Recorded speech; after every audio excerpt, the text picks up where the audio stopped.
In today's video, I'll show you how to edit the WooCommerce Checkout Form and customize it to match your store's needs. A well-optimized checkout form can boost conversions and create a smoother shopping experience.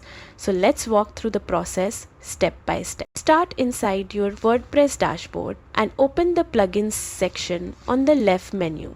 Select Add New and install a Checkout Field Editor plugin.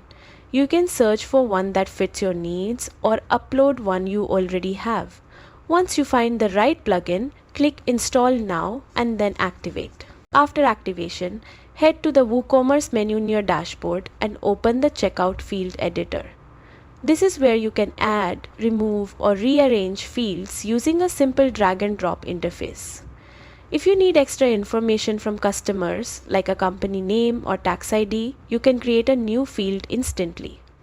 If certain fields aren't necessary for your business, such as the second address line, you can remove them to make checkout cleaner and faster. You can also reorder the fields to create a more logical and user-friendly flow. When you finish customizing, click the Save Changes button to apply everything. After saving, place a quick test order yourself to make sure the form works properly, check that each field validates correctly, and that customers can move through the checkout process without any issues. And that's it. You now know how to edit the WooCommerce checkout form and create a checkout experience that feels smooth, professional, and tailored to your brand. Happy customizing!